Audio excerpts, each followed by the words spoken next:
Thank you. Good evening and welcome to our first community meeting as part of the Town of Randolph's and Two Rivers Adequachi Regional Planning Commission's area-wide planning study for downtown Randolph. I'm Josh Jerome, Director of Economic Development and Zoning for the Town of Randolph.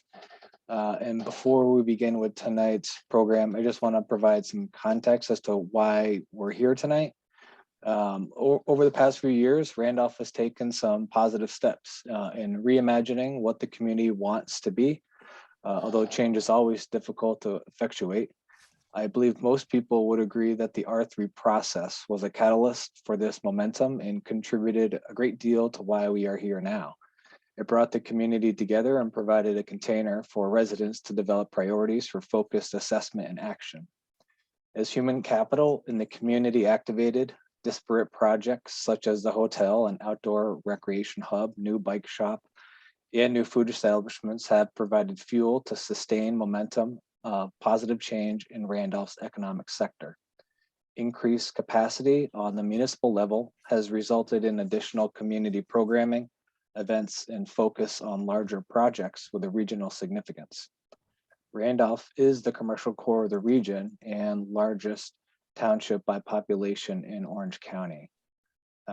In order for downtown Randolph to continue with this positive momentum and to accommodate future growth, municipal officials have been working to develop a reinvestment plan to replace the North Reservoir and bring on new wells to eliminate the use of the Pearl Street well, which has been the source of high levels of manganese in our water system.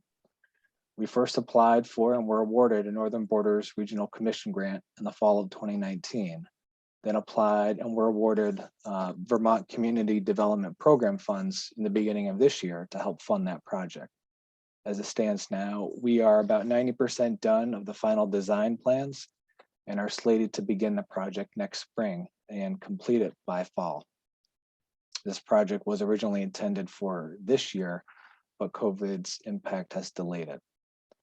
As we have developed the reinvestment plan for the reservoir and wells, we have concurrently taken stock of our municipal assets and identified action steps necessary to utilize those assets. The Branchwood parcel on Pearl Street is the largest unused municipal asset in the downtown.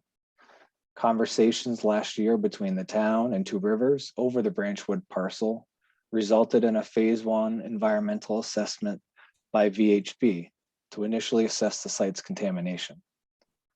Being a site where fire destroyed the commercial building in 1999 and not having conclusive results from the remediation, further inspection was warranted. We then applied for enrollment in the state's Brownfields Reuse and Environmental Liability Limitation Program, otherwise known as BRELA, and were accepted earlier this year. This provides liability coverage to the town and any future owner over any contamination. A phase 2 environmental assessment began this past summer. You might have noticed the area has been roped off to prevent vehicular traffic. Some of the findings of that phase 2 assessment will be discussed later by VHB. For clarity, the Branchwood parcel is not the source of elevated manganese from the Pearl Street well. Manganese is a naturally occurring mineral derived from the bedrock.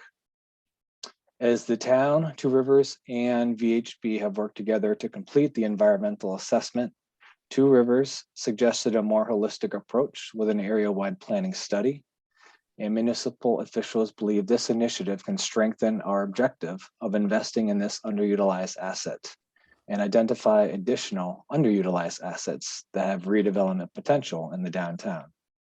Your participation here tonight is both for your edification and ours, so that we may align our opportunities with needs. And I'll hand it over to you, Kevin, at Two Rivers. Okay, thank you, everybody. Sarah, next slide there, I think.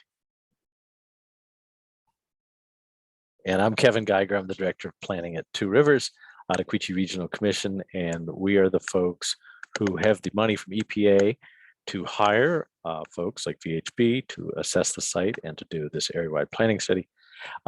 And so I'm going to talk about Branchwood for a second. You may all be familiar with Branchwood. Branchwood is kind of on the southeastern corner of the downtown.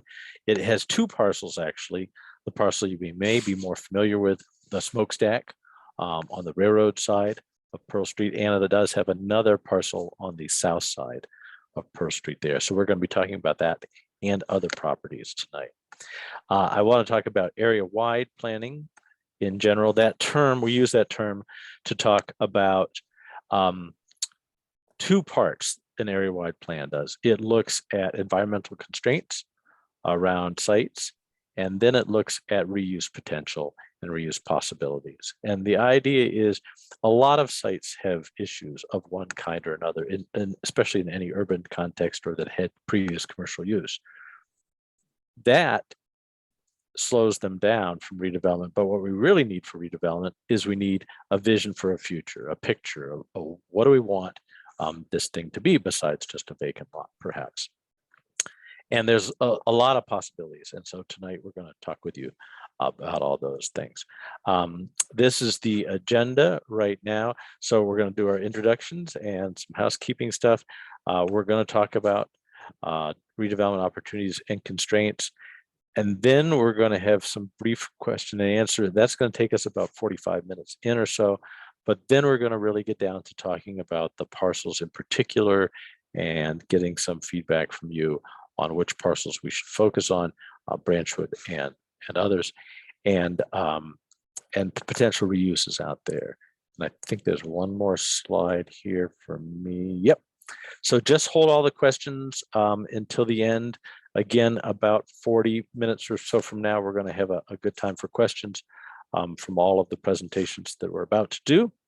You can raise your hand if you want to speak when we get to that question and answer thing. Literally raise your hand and wave it at us, or you can use down bottom, you can use the reactions, and there's a raise hand thing down there.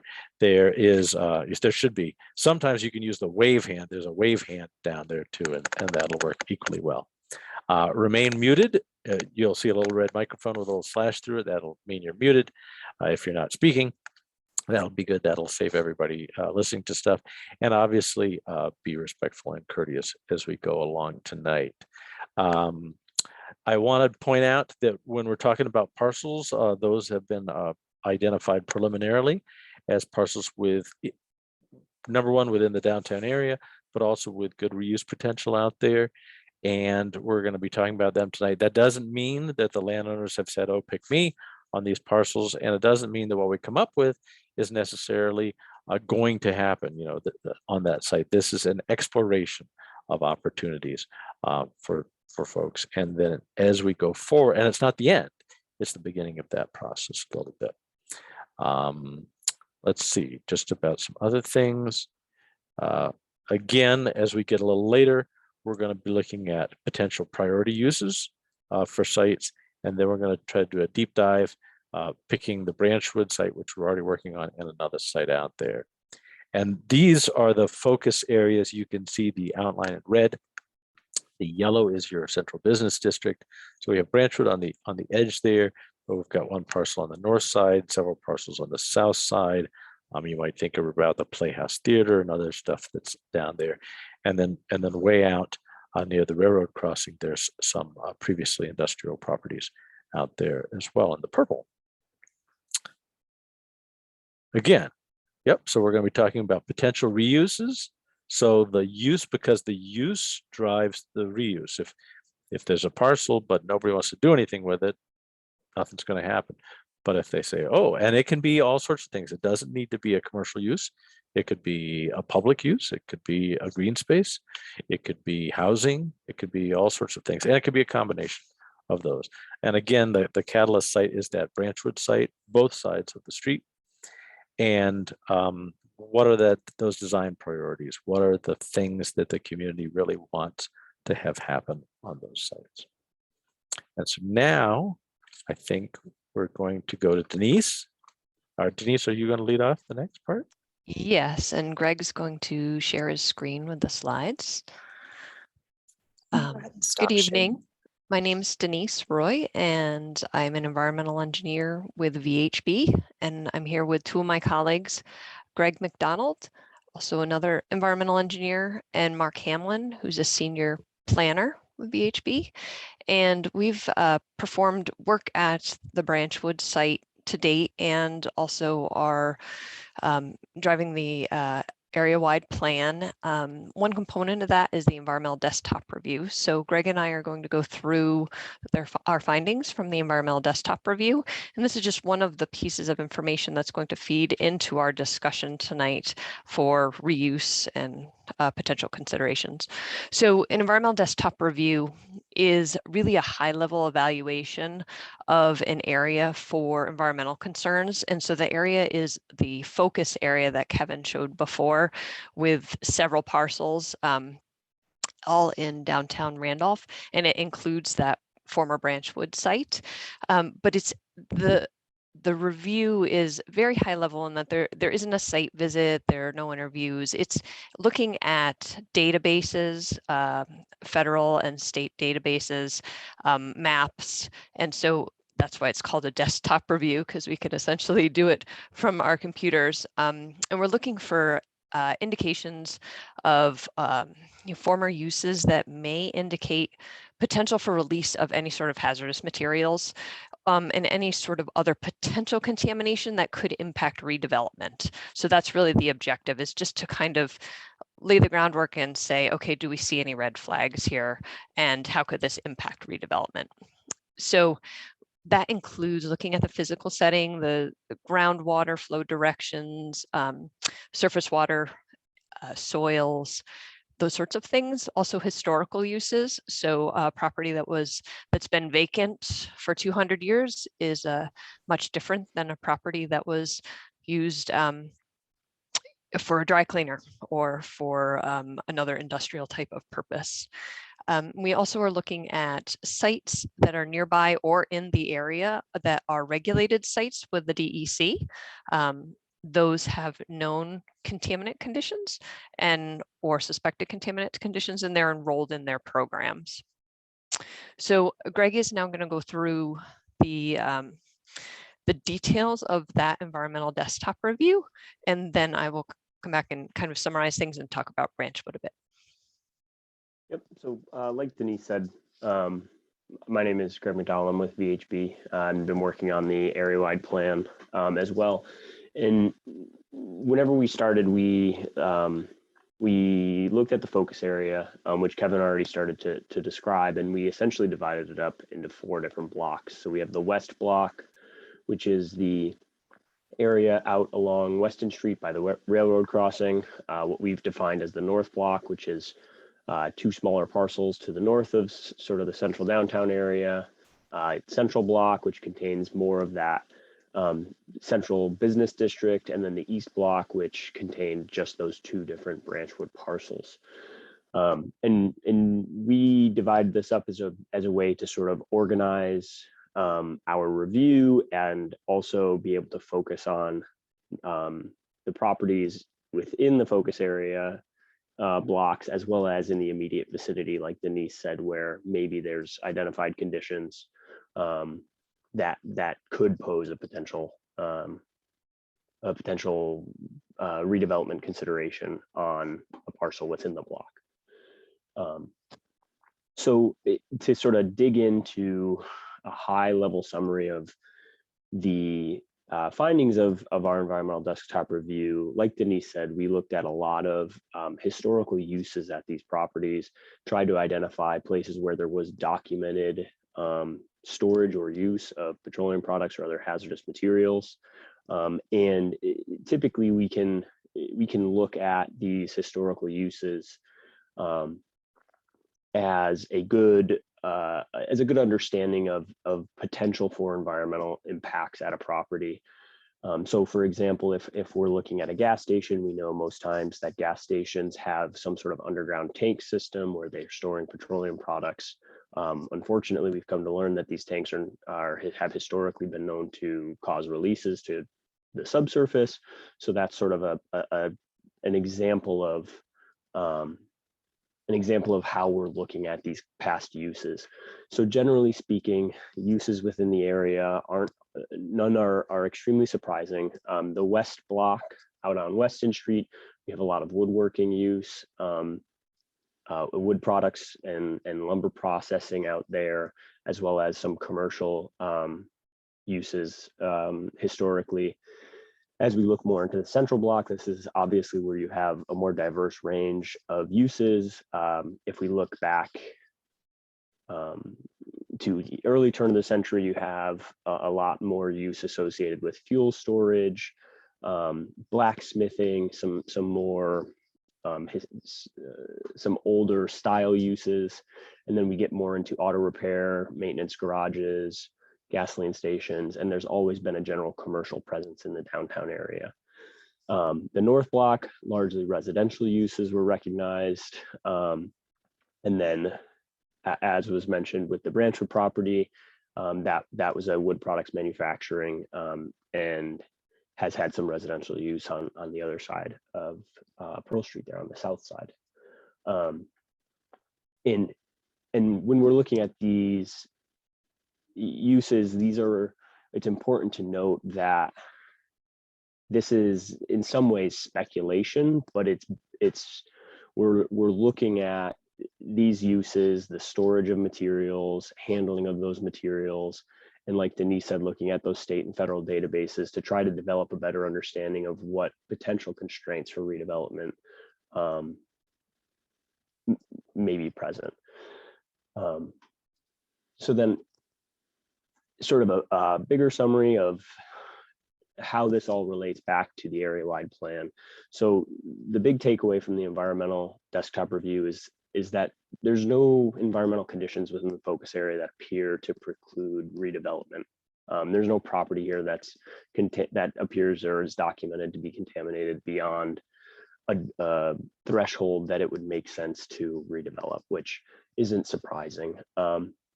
There are multiple DEC regulated sites that have a combination of known and perceived impacts associated with them, some within the focus area, some outside of the focus area. There's many properties that have current and former underground storage tanks, that's USTs, and above ground storage tanks, which are ASTs. These are common, especially in older and urbanized areas. Even with residences, it's a risk that's something that should be considered and looked into. With any urban area, there's the potential for what we would consider urban soils or potential fill. So that's typically seen anywhere where there's a historical industrial presence. Associated with the 3 DEC regulated sites, there are, like I said, documented releases. So there's documented releases of fuel to groundwater in the central, in that focus, within portions of the focus area. And then the last piece that we pulled out is buildings that are constructed prior to the 1980s. There's a concern, or there's a potential for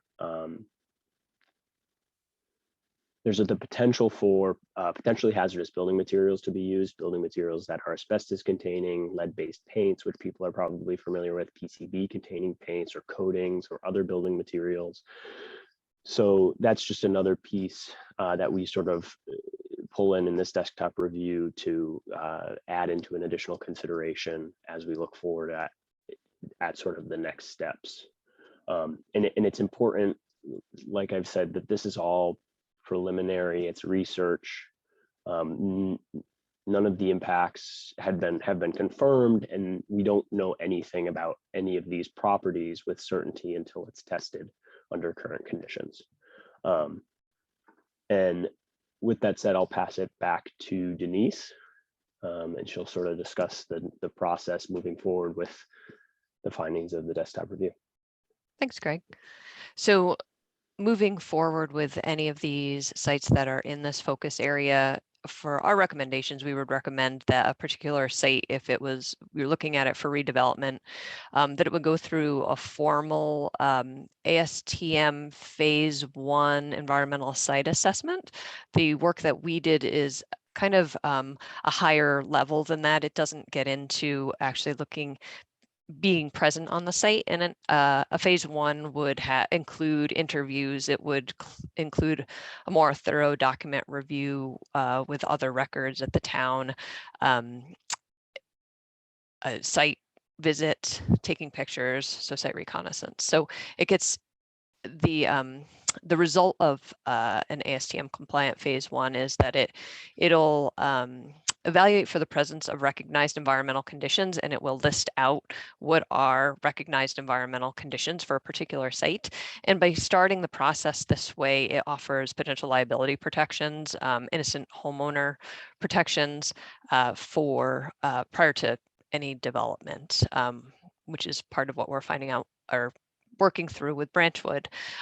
After a phase 1 is performed, if there are recognized environmental conditions, often it's recommended to do a phase 2 environmental site assessment. And that's to get some samples, to get on site, to analyze the soil, maybe look at the groundwater, do a more detailed review and get some data because the phase 1 does not get into data for soil and groundwater. And after that, you can, if you have known environmental conditions, then you start looking at corrective actions and what you can do. And so I've got listed here remediation, mitigation, and institutional controls.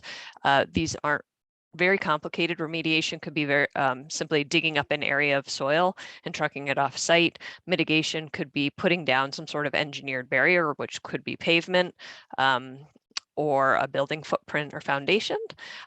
Institutional controls is land use restriction sometimes that somebody can't dig below this certain level without having an environmental professional do a review for that. So they don't need to be complicated. And then we went through this process for Branchwood through Two Rivers and an EPA Brownfield Assessment grant. We performed a phase 1 and a phase 2. The phase 2 investigation is complete. It's documented and currently it's being reviewed by the Vermont Department of Environmental Conservation. That's the DEC that Kevin posted that in the chat there, and also the Environmental Protection Agency, so the EPA. So they're reviewing that, and so it's not finalized yet. We have a figure here next that looks at the layout for Branchwood.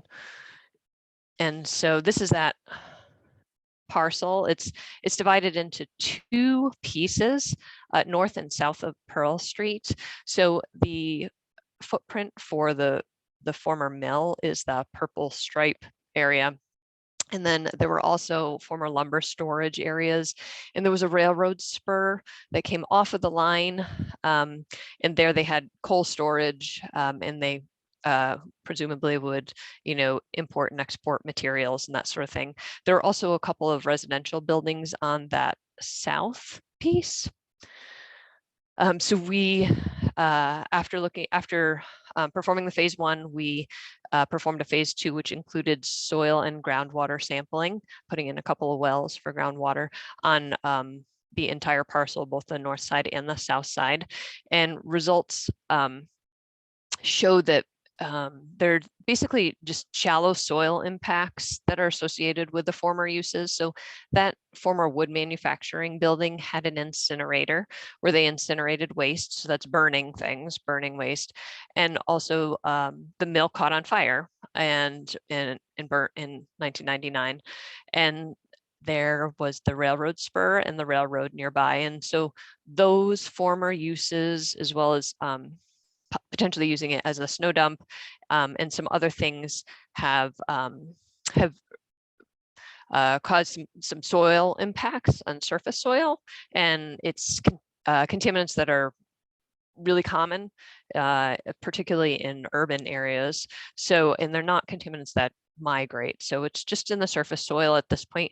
We have proposed to do additional sampling further down to see if it goes beyond the 1.5 foot depth level. And so that is still in review with the DEC and the EPA. We also looked at groundwater, and there's no evidence of impacts to groundwater. So that is still in process. And this site, as well as any other sites that we might be looking at for catalyst sites, there are funding sources available, and that particularly Two Rivers can talk about that, and some of the other groups on this call for helping to assess and remediate sites that may have some sort of impacts. And so there are resources available to help move these forward, because oftentimes it's a perceived barrier for development. And so that helps. Sarah? Thank you very much, Denise and Greg. I'm going to go ahead, if you could stop sharing, Greg, and I'm going to go ahead and share my screen here to come back to our slides. So, hello everyone, my name is Sarah Raitt, and I work as a regional planner here at Two Rivers Onecochee Regional Commission. I'm going to talk for just a few minutes about noise impacts, which are good to consider for any development project. So what's the level of background noise for the specific and in a specific area? And is that appropriate for the future land use that we're considering? Those sort of questions.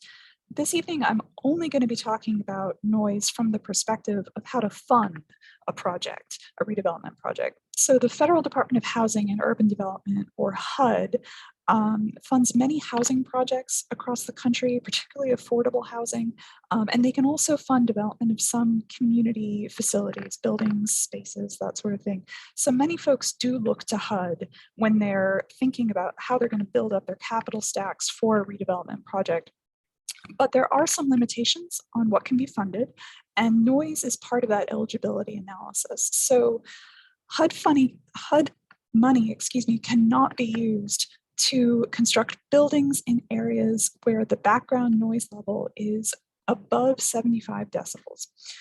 And creating outdoor spaces in those high noise areas is also tricky. HUD probably would not fund a park in that kind of an area, but a parking lot that's ancillary to a different project might be fundable, because a parking lot is not considered a noise sensitive use. If the noise is between 65 and 75 decibels, then you might be able to use HUD dollars for a building project, but the building would need to include noise mitigation features like insulation, double pane windows, that sort of thing. And a couple important caveats. HUD does look at additional environmental concerns when it's deciding whether to fund a project. And so even if the noise levels are below 75 decibels in a specific site, HUD might still end up deciding not to fund a project there for other reasons.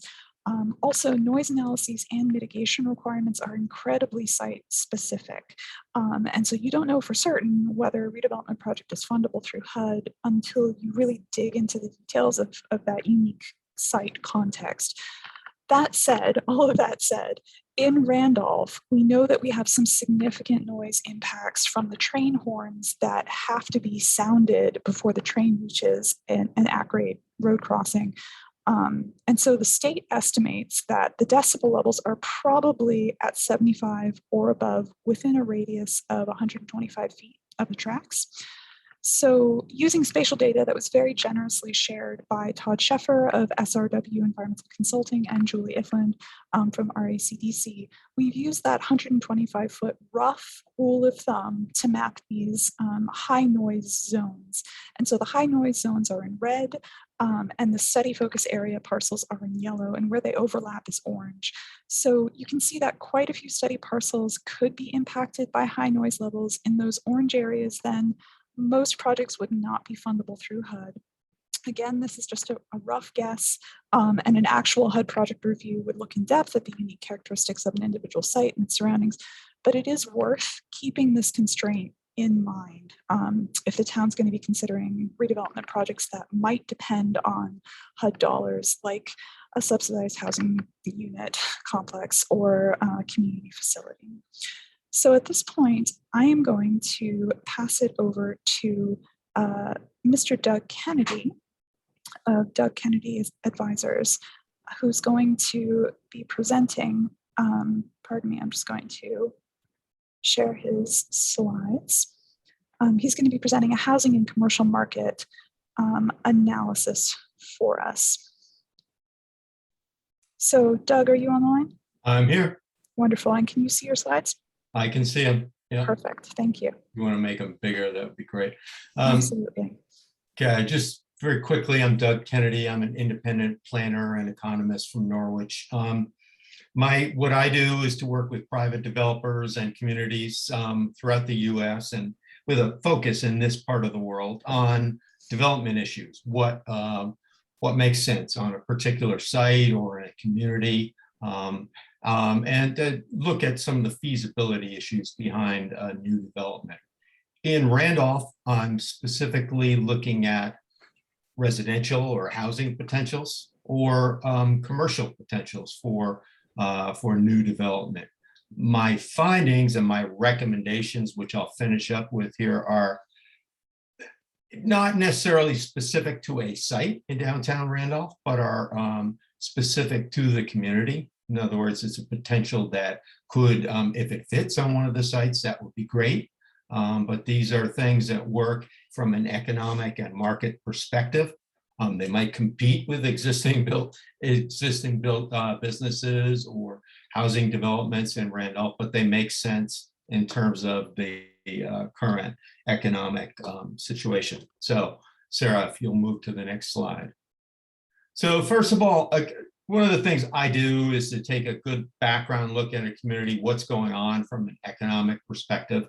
Some of these graphics may mean a lot to you, some may be way too much detail, but I'll just go through them quickly and give you a feeling of what I find as being important in any community.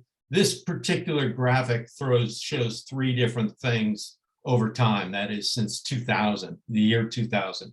The red line is the size of the labor force in the Randolph labor market area. It's Randolph and surrounding towns. The green line is actual employment in that area, and the purple or blue line, however that may show up for you, is the unemployment rate. And obviously, what most recently happened with unemployment was that there was a huge, big jump in 2020, very much a factor of COVID. But what's more significant here is that gradual downward trend in both the size of the labor force and total employment in the community. There was a real loss of jobs back around 2010. A couple of major employers moved out. What's happening in Randolph and what's happening in other communities throughout Vermont is that a lot of people are aging out of the labor force. So that's an age thing, that's a demographic thing. Not much we can do about that. What's happened more recently is it appears that a number of people are not returning to the labor force following unemployment during COVID. And that's an ongoing factor. These are two things that it's, if you will, it's a shrinking sphere of economic influence in the town. Nevertheless, if you look at the bottom there, wages in the area have increased by 44%, average wages, at a higher level than Vermont as a whole. And what I note in particular about Randolph is that the major employers are institutions and employers that create high-level positions and who have been fairly stable recently. Next slide, please, Sarah. Another interesting thing I always look at is real estate activity. That is sales of houses, of typical single-family homes, condominiums, those sorts of things. This graph shows from the year 2015 to 2020 trends for Randolph in red, Orange County as a whole in sort of the yellow or orange, and Vermont in green. And what's really striking here, you look at the labor force and employment, it's down in the Randolph area, and yet residential real estate activity is dramatically up, 80% higher than it was in the year 2015, and a really big bump in year 2020. So while there may be fewer jobs in the town, this tells me that there's interest in the community from a residential perspective. I just happened to look today at listings. There are only 12 residential listings in Randolph today, and none of them are between the prices of $260,000 and $520,000. So that whole middle range is missing in the market. You can't find it. another indicator that much of what's been out there has been sold. And the other significant thing to keep in mind, of course, is that vacancy rates for rentals in Vermont are really low. I don't have specific data for Randolph, but just looking at listings, I could tell that it's very low in the community as well. Okay, Sarah. So here's what I think of as Randolph's assets that will attract development, will attract people first and then development. Childcare capacity. There's a forthcoming project that will really solidify childcare in the community, and that has proven to be really significant for attracting employers and attracting people. The presence of co-working space in the downtown, that's impressive for a small downtown to have co-working space. And it's something that sort of shows you that there's an uptick in activity in the community. The active arts community in Randolph is a real attractive item. Recreation, both within the community and within a short drive of the community. The small town feel, local education, your kids, if you move here to Randolph as a family, your kids are educated locally. And of course, fiber-based internet is really critical. I think two other things that are really happening now, COVID has been happening and climate change have been happening, but they're going to have effects in Vermont. COVID in the short run very definitely has brought new households to the region. The data isn't available yet, but every community I go to talks about new households that have moved in because they've had it with living in urban areas and they have looked to small town Vermont. So that's there, and you could call that a short-term impact, but COVID keeps running. It keeps going, and it looks like it's going to be around for a while. It'll be part of our lives. The second one that really is maybe just beginning to register is climate change. People who want to get away from constant flooding, from heat, from things like that, will begin to bring people to Vermont, a place that is relatively free of some of those. We're not free of climate change, but we're at least relatively free of some of its more extreme impacts. I think the COVID thing has brought more affluent people to Vermont, people who could move very quickly. I think climate change will bring a more diverse group to Vermont, people who are just looking to get out of wherever they are right now. Go ahead, Sarah. So let's look at the housing side of things. And this is, this graphic shows, a graphic, and this would be very, very typical for most Vermont communities. The blue is the blue bars are the numbers of households in certain age groups. In currently 2021, the red bars are comparing it to a 5-year projection. In various age groups, that is 18 to 34, 35 to 54, 55 to 64, and 65 years plus. And what we see here is that the number of young households is expected to actually decrease by 14% in the next few years, next 5 years. Number of middle-aged, if you will, 35 to 54-year-old households will increase slightly. That's a positive, 3%. The number of sub-senior, if you will, 55 to 64-year-old households will decrease. That's primarily because the baby boom is moving out of that age group, is aging out of that age group.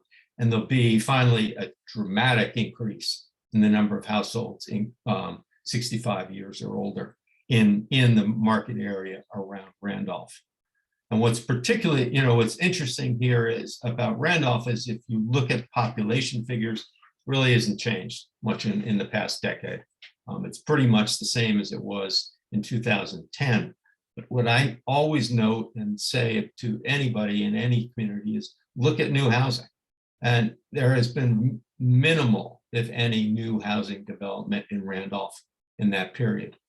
So it's kind of hard to move to or make a community bigger if housing opportunities aren't there. And right now they're very limited. Go ahead, Sarah. What's interesting, this is very interesting to me, and I think it's really important to point out the imbalance of the housing stock versus the number of the households that live in a town. On the left-hand side, that pie chart breaks down Randolph area households by size. 26% of all Randolph households are just one person. 36% are just two people. So right there, 62% of all the households in the area have only one or two people. But then we look at, and this is breaking down all of the housing units in Randolph by size. Only 3% are studios, 12% are one bedroom, 21% are two bedroom. So that if you add that up, you'll see that about 35% of the housing units are 2 units or less. That compares to 62% of your households that are only 1 or 2 people. So there's a major imbalance between the size, the housing units in the community, and the actual households that live out there. You know, a typical household in the US is no longer mommy, daddy, and 2 kids. That's the minority these days. And yet our housing stock is mostly built for that kind of household. So there's a real shortage of smaller housing units in the area. Okay, go ahead, Sarah. This is even maybe a little more deep, but if you look at it very carefully, what I've done is shown households by age and income in this graphic. And if you know how old a household is and what their income is, you know a lot about what they're doing for housing.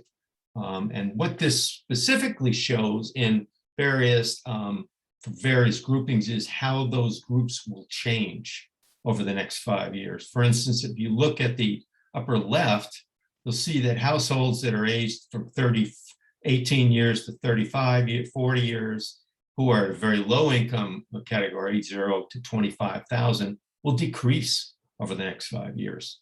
Whereas if you look at the other extreme, households that are 65 or more years and earn incomes in excess of 100,000, that group will increase by 106 in the next 5 years. What's also, and this is very basic data that I use to look at housing need, what's really important to understand about this is, well, some groups are decreasing, some are increasing. The housing market is most influenced by younger and lower income households because they move frequently, whereas older and higher income households move very, very infrequently, relatively speaking. Okay, go ahead, Sarah. So then I wanted to look at the commercial side of things. What are some of the potentials in Randolph? The top part just highlights some particular sectors that have shown growth in the Randolph area in the last few years.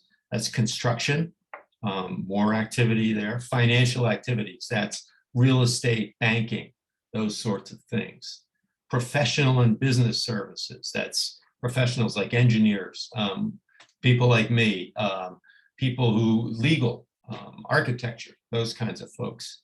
And then of course, we can certainly expect in any communities that there's going to be long-term growth in healthcare. That's always a growth sector. And given an aging population, that will certainly be a health sector. And you know, Randolph has its foot strongly in the healthcare sector. So that's a positive. I also like to look at travel indicators. And there's not actually, because Randolph's travel indicators are so small, there's not data available. But for Orange County, overall, there's been very little growth in the last decade. And yet there's been substantial growth in terms of short-term rentals, VRBO, those sorts of things. That is growing. There is interest in travel, but the traditional forms of travel, hotels, bed and breakfast, really haven't grown in the area. I also made another comparison, and this is, again, a little bit number focused, but I looked at meal sales, that is restaurant revenues in a number of areas, Vermont, Randolph, Bethel, Montpelier, Royalton, Waterbury, and compared them in terms of sales per capita. How much does a community bring in per resident? Randolph at $1,600 per resident isn't even as high as the average for all of Vermont. What this in a nutshell tells me is Randolph's underperforming in this sector. There's need for more restaurant, more food service, more drinking places, more entertainment places. Randolph is definitely underserved in that area. Okay, Sarah, go ahead.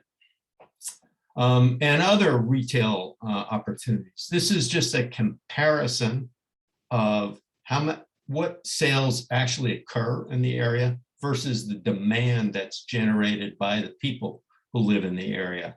And several of the areas that show opportunities are lawn and garden equipment, clothing, general merchandise, that is general store, small department stores, specialty foods, and as I mentioned a moment ago, restaurants and drinking places. Okay, Sarah.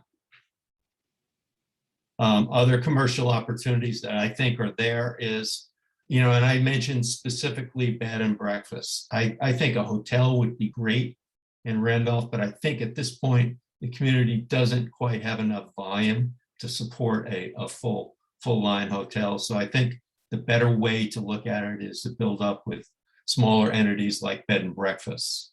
The next category may be something you've never thought of before, structured handyman services. Right now, in this part of the world, you call somebody you know who can fix things, and maybe they can come, and usually they can't. But in a lot of communities, people have sort of built up, come together and structured co-op sort of services where you can actually call, get somebody to help you with fixing your sink, putting some new clapboard on your housing, that sort of thing. And that's particularly important in a community where there's an aging population.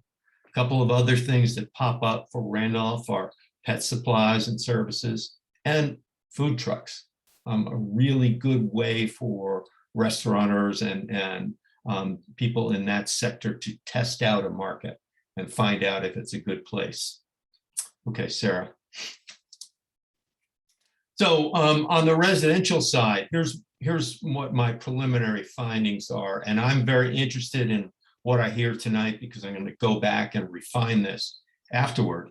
But in terms on the rental side, there is very definitely demand for rentals in three categories. And one would be subsidized rentals. That is for lower income folks. And that is a strong need throughout the state, certainly not unique to Randolph at all. There's a need for what I will call affordable or tax credit rentals. These are units and they're all over the state. There's some in Randolph already that have somewhat below market rate rents, but really are in a great need for lower income working folks. And there's also a need for market rate rentals, rentals that rent at the going market rate. And I think, honestly, given the data I've got and what I can see is that there really is a demand for about 60 units over a 2 or 3 year period in Randolph. I also think, and I think this would be a second step, that there's potential for ownership housing in Randolph. That is, how smaller housing units that are oriented toward first-time buyers or senior buyers, folks 65 or older. These would be 2-bedroom units that might include workspace for people who do their own thing and want to work at home. I know this may be shocking, but starter housing now is in the 325 to 350 range.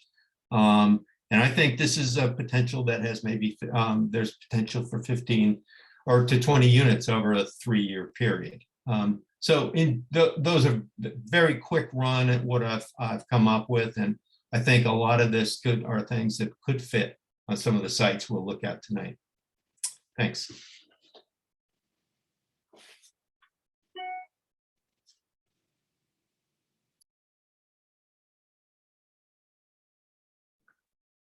Here we go. Sorry. Thank you so much, Doug. We really appreciate your work on this presentation. I'm going to go ahead and move us into, my apologies, I am struggling to pull us up to the right slide, but I'm going to go ahead and share my screen. Okay. Apologies, I'm still not on that one. Yeah. Okay. Okay, so again, this is Sarah Wright from Two Rivers. The Randolph community has had many productive conversations around the future of the downtown before this evening, and we wanted just to take a moment to briefly recap some of the ideas that have come up repeatedly in the downtown meetings and in the Randolph Region Re-energized or R3 process. And we're not going to try to summarize all of the conversation that's happened before this evening because that would be impossible and we are very short on time. But we thought that some bullet points might be helpful to jog everybody's memory. So I've put down a list here of some of the more commonly discussed potential uses that the community identified as needs in downtown. And as we heard from Doug just now, a number of those community identified needs sort of overlap with his analyses of market opportunities. And I've highlighted those in red here.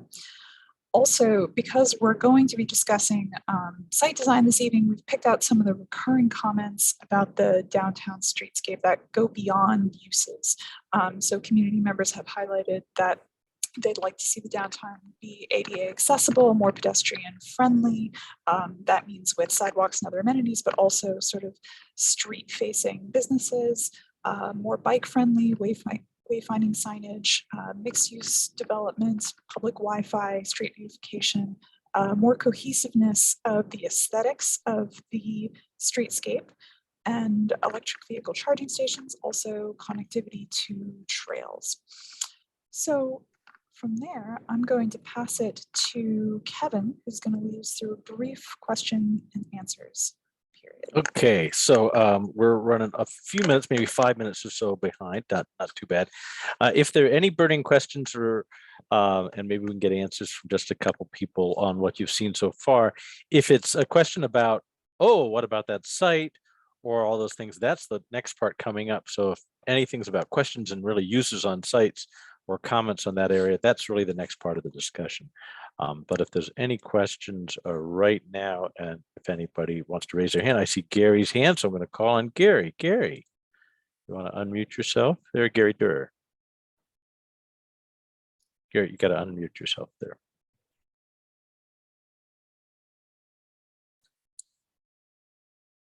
Gary, can you unmute yourself?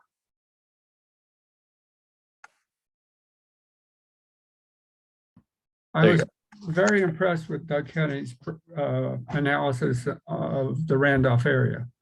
But one of the things he said was that there was a need for more B&Bs and not so much hotel.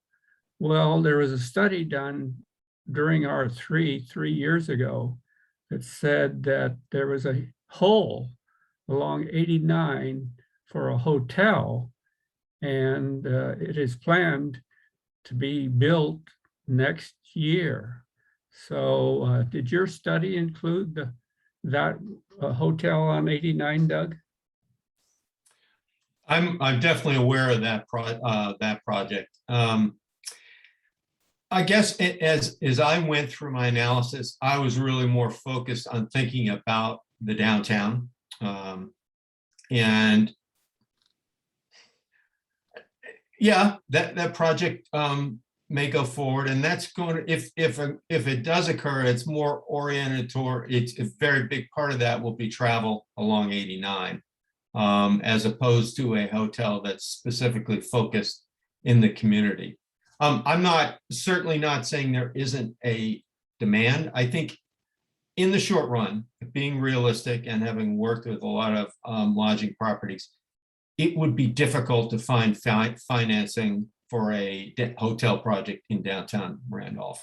Yeah, well, the study that was done in R3 basically said B&B downtowns and a hotel on 89. Okay, yeah, so I concur. There we go. That's the answer. Right. Thank you, Doug. Any other questions or so? You can wave your hand, or you can use the little hand symbol down under reactions. And if not, we will move on to the next part. I'm not. Kevin, we have a question from John Oh. Kaplan. Hey, John. Yep. Yep. Hi.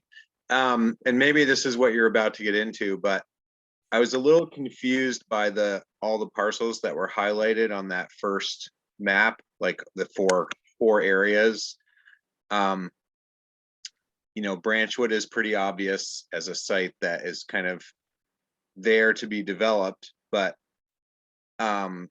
maybe are you going to talk? I guess I'm a little unclear about the status of the other parcels and why they were included. Yeah, I think we're actually going to talk about that some coming up, but if Sarah or maybe Josh wants to hit that.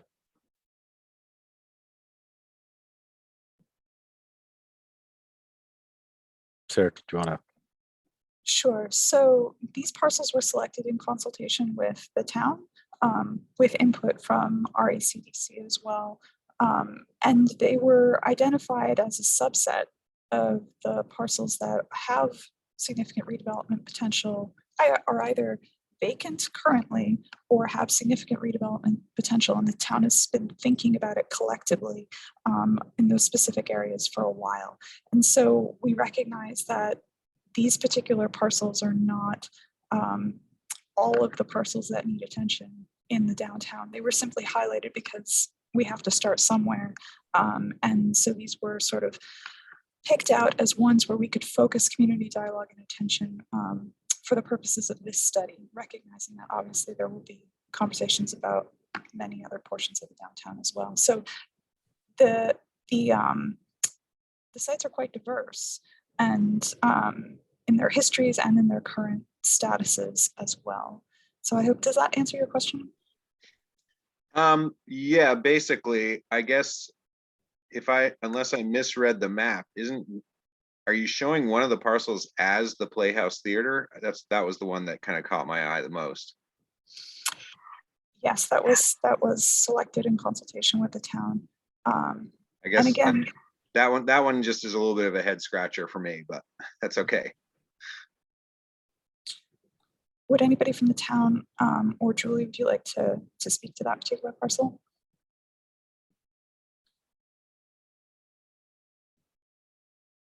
And if not, we can, we're going to go around and kind of work on these parcels. And so maybe that can come up in that discussion too. I do see one more hand, and then let's go to next part. And that's from Mark Kelly.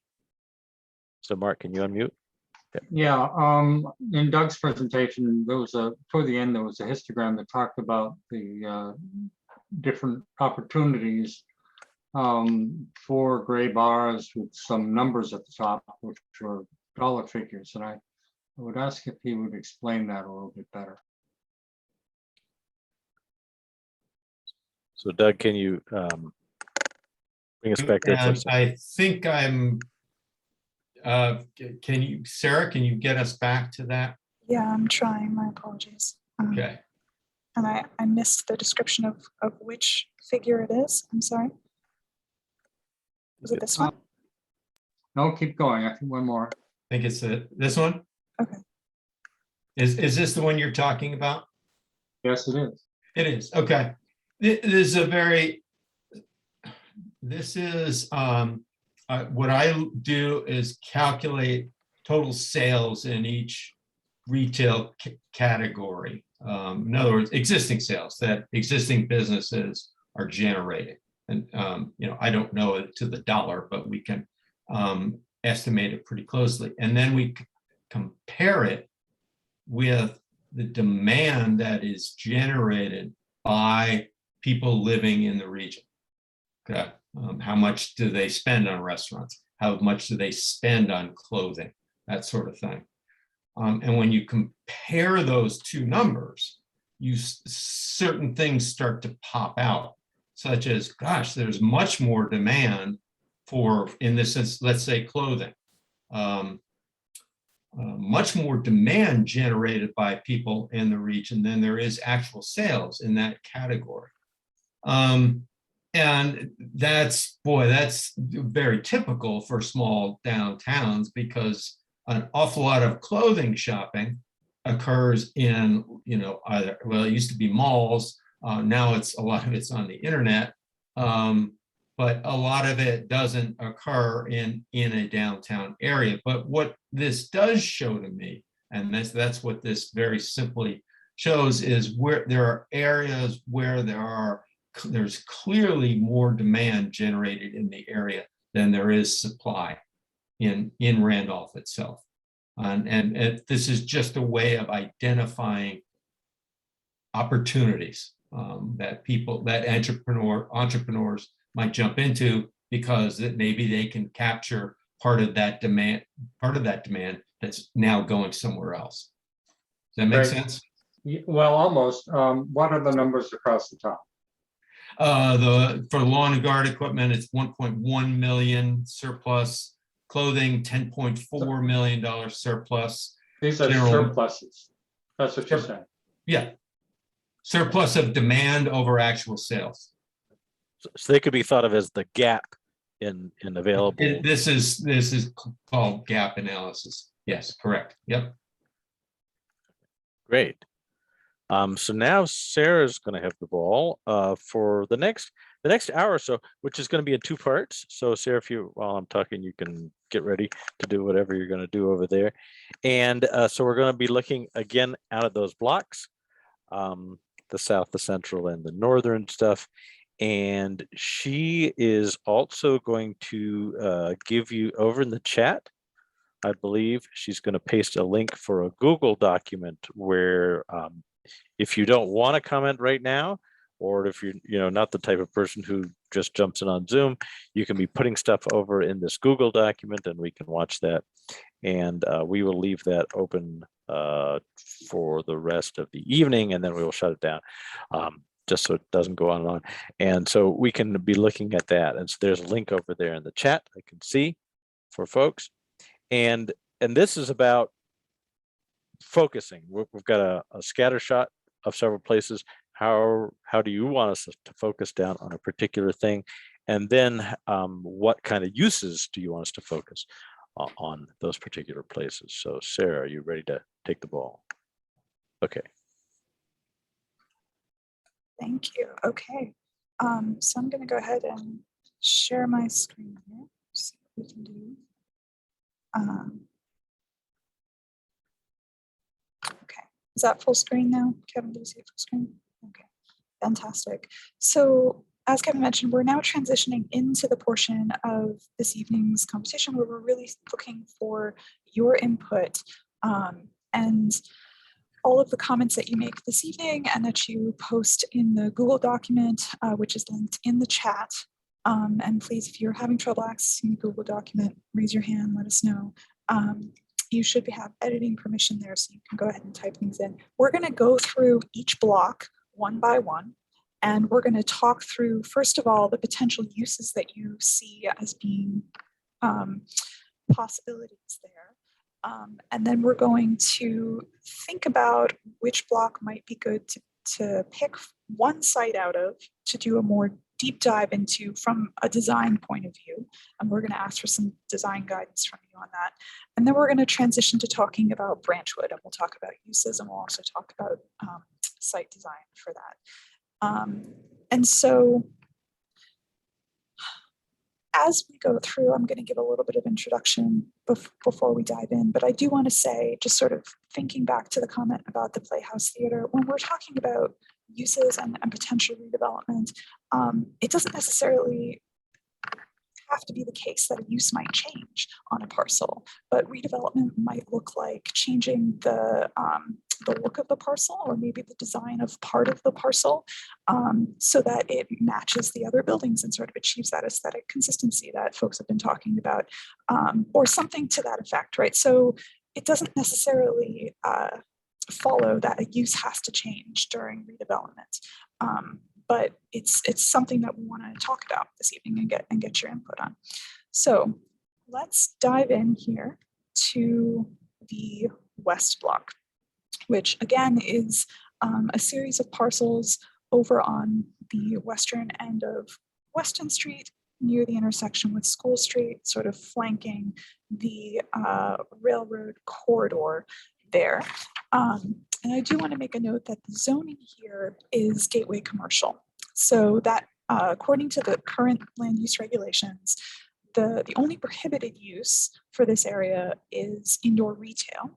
And the zoning district does specify a maximum lot coverage of 70%, and the minimum setbacks are fairly large. It's 20 feet for the side and the rear and 50 feet for the front. It's worth noting that the distance between the railroad easement and Weston Street is only 40 feet. So, redeveloping this thin strip of land between the railroad and Weston Street is challenging from just a physical standpoint, but also from a regulatory standpoint as well. So that said, this diagram we've tried to mark a couple of important landmarks surrounding the blocks. So you can get a sense and really think about, how do these parcels relate to the surrounding development, to the surrounding area, and the natural resources as well, because obviously this is, there's more undeveloped land to the south of this block. So given the surrounding context of this block, what kinds of land uses do you think would be appropriate and successful in this block, in this area? So if you have thoughts you'd like to share, please go ahead and raise your hand. And again, you can enter it into the Google Doc as well.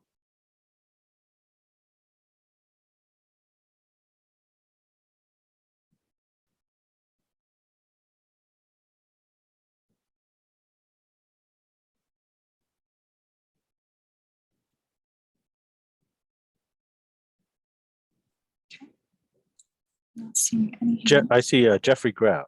Yeah, can I just chime in or? Please, yes, please do. Yeah, I'm just, I don't know if this would meet the zoning requirements, but I just, looking at the picture, it's got close proximity to a lot of trails that are up on the hill behind it. And I know there's a lot of trail development. That's, I think, a big draw toward Randolph that's going to get larger is the mountain bike trails. Would that be possible? I don't know, for some type of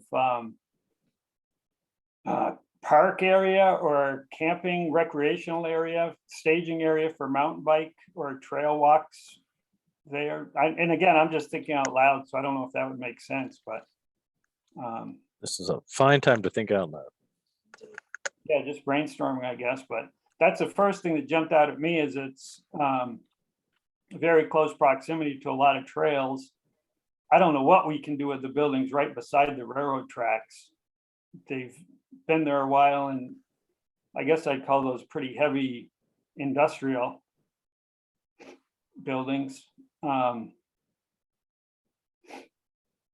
love what they did to old mills in some towns where they make breweries out of buildings like that, but that close to the railroad tracks, I don't know what would happen, but I'll throw that in a mountain bike or trail recreation area and a brewery.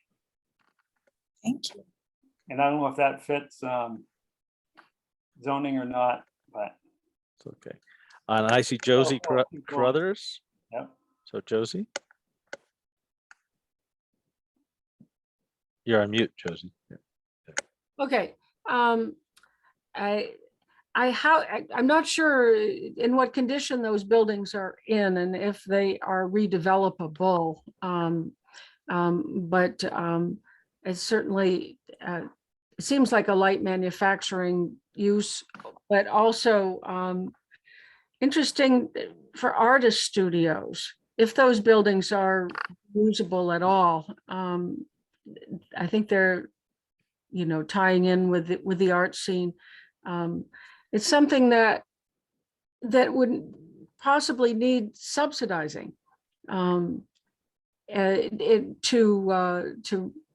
redevelop those buildings into a use like that. That's not profit driven. So I just don't know to what extent those buildings are an asset or not. This is in contrast to Jeff Grout's comments about the trails. It's two very conflicting uses there, but it's a large area and could be really good for continued industrial use in a light way. So, Thank you. I see a hand from Kate Branstetter.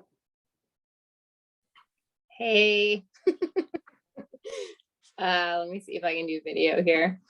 I just want, can everybody see me? Hi. Can you hear me? Yes. Okay. Hi. So I'm part of the library, as well as I'm a business owner in town. And one of the things that we are really finding, we just did this huge question assessment with people in the community and parents. And one of the things that I just want to point out is that there is a huge need we're finding for space for people to have meetings outside. With the pandemic and all that is happening, people are constantly looking for places like a table that's undercover all the time.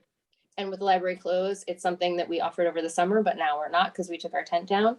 The other thing is places for teens to hang out. We have no central place for sort of an older, not childcare, but an older sort of population of youth in town. There's no place. So just throwing that out there. I don't know about zoning with the railroads and everything, but just keep in mind that there is a huge need for both of those things. Thank you very much. I see a hand from John. Yep. So if I understand right, you're basically saying like our current zoning makes the parcels on the railroad track side almost, you couldn't meet zoning essentially and have the setbacks and whatnot, is what I heard you say. So I'll just, this is maybe kind of a bold, I would say on the sort of track side, you know, I know those buildings have some historic value, but honestly, they're kind of an eyesore, that whole strip of old industrial kind of railroad oriented buildings. I'd say on the railroad side, take them all down, make it some kind of green space. We have very little green space in the downtown. And then I like Jeff's idea on the other side, or, you know, we just heard, you know, in Doug's presentation, a lot about sort of smaller housing needs. What about a whole row of, we could call it the railroad condos on the other side of the street? Dense development within a walking distance of the downtown. You know, maybe that would drive sidewalk development along Weston Street, which is sorely needed. So that's my thought. Thank you, Josh. I do want to keep us moving along so that we can get through everything we need to get to this evening. I don't see any other hands raised at the moment. Of course, you can continue entering comments into the Google document. Kevin? I see Nate. Yes, thank you, everyone. I actually have to sign off to go do some bedtimes here. But I just wanted to let everyone know that I really appreciate your time. This was an excellent and informative presentation. Doug, thank you very much. I think I have personally witnessed a lot of what you said in your presentation. So, you know, thank you for bringing that to the attention of the larger audience here. And it's nice to see some familiar faces here. And, you know, I'm excited that we have a lot of passionate residents here in town. So thank you. I did leave a few comments in the Google Doc, and thank you. And unfortunately, I have to sign off here. Take care. Thank you very much.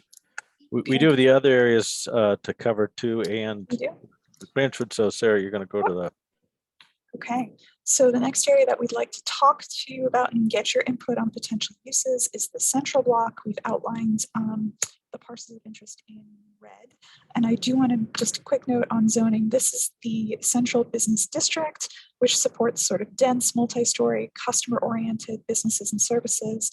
As the land use regulations currently stand, the following uses would be prohibited: contractor yards, single and two-family residential, heavy industry, and rural industrial uses. And the sort of dimensional specifications for this district do allow quite dense development, a maximum lot coverage of 100%, very small setbacks, 0 to 10 feet. So you can pack quite a lot in here.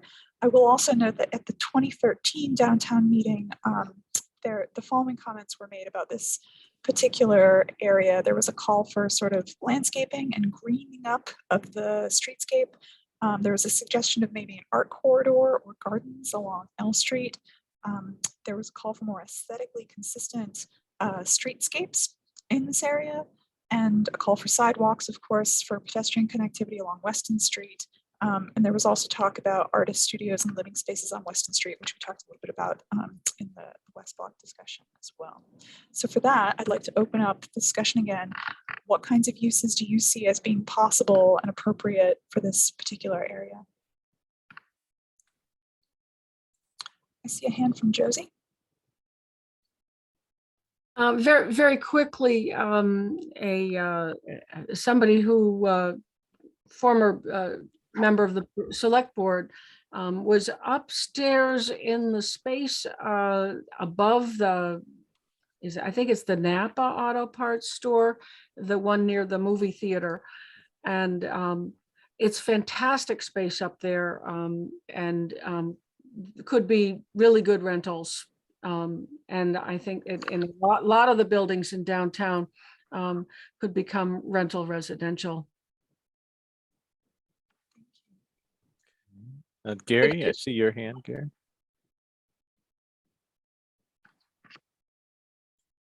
You're muted, Gary.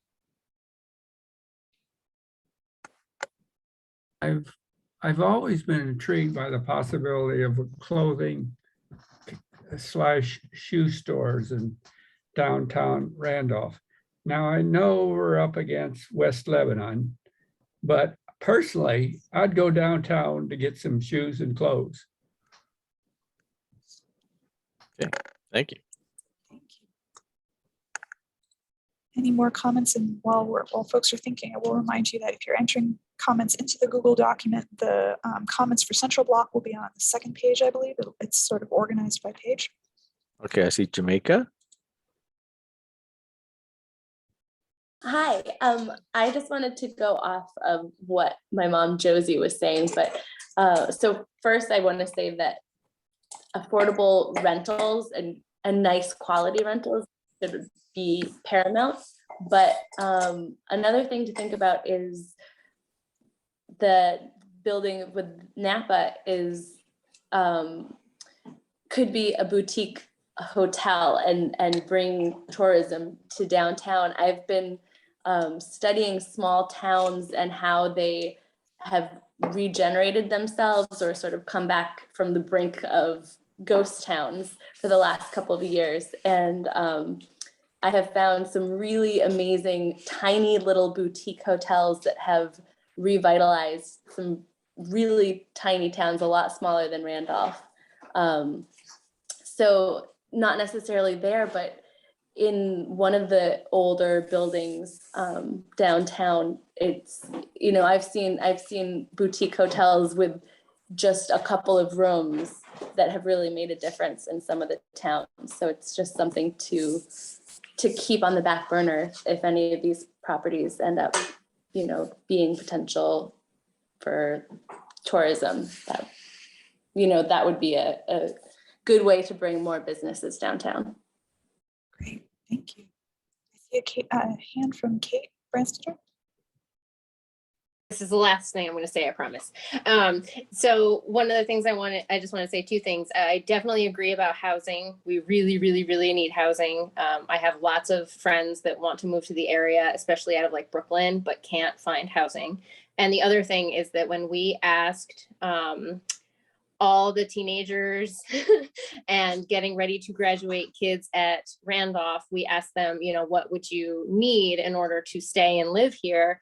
And many, the majority said an outdoors and fishing shop. Ooh. So someplace that caters to outdoor recreation, but on like a level of stuff. So just throwing that out there. And now I'm going to be quiet. Great, Thank you. Well, Gary? On the subject of a boutique hotel, as we all know, there's a railroad that goes right through downtown. And I would think there'd be some passengers who would enjoy being able to just spend the night there.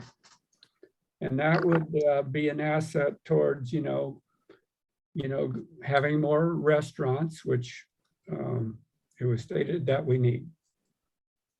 Thanks. If I can jump in, just going on what Gary said, don't forget about Amtrak and the train that comes right directly to Randolph. And I think that goes directly to New York City.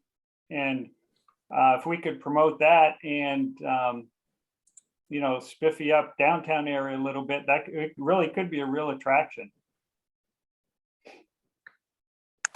And especially get right down into a small town with all the outdoor recreation that are available.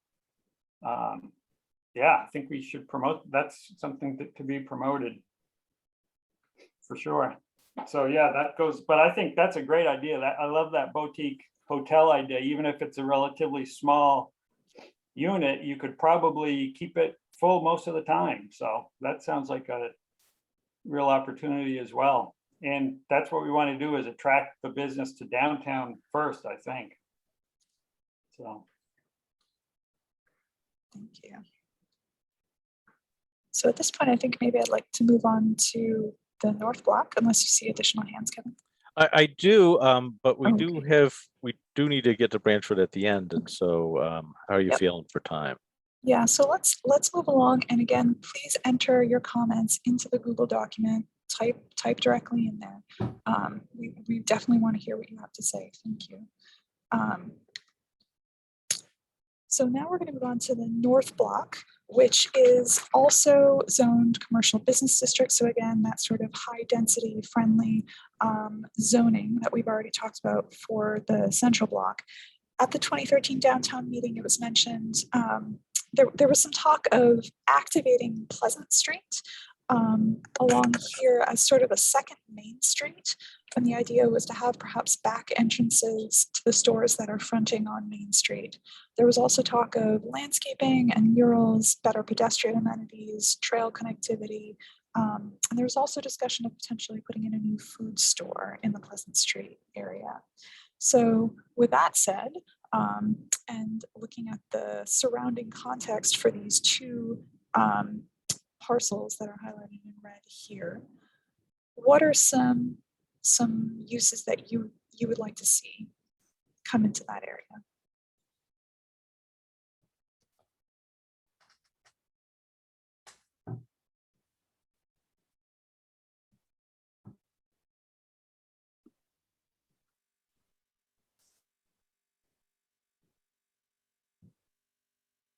I see Josie's hand. Josie. A few years back, there in the red square between the Gear House and Randolph House, there was extensive talk about a downtown park there, and Vermont Tech students submitted models that I think were on display at the library. Anyway, a lot of really creative ideas. The thing about that is that it's a you can almost fall into it. It's a wonderful downhill, and so it's very intriguing in that way. And as opposed to what could be a good idea, having open space out Salisbury Street, this is really in the visible downtown and would be a major asset. In that way, it's the most viable spot for an interesting park currently potentially available. I think there's an old house or two that's been condemned on that property. Thank you, Joseph. Other thoughts and comments? Zach? Hi, thank you. I too need to jump in just a second for bedtime here with the little guy, but I just wanted to add in a couple things back when there was a lot of talk about recreation. I just wanted to let folks know that the SE group did a community impact study on the tail end of the VORAC grant that the town won back in 2019. And we put a trail counter at the Ellis Town Forest Trailhead. And we put it in for this past summer from June, July, August, and I think into the beginning of September.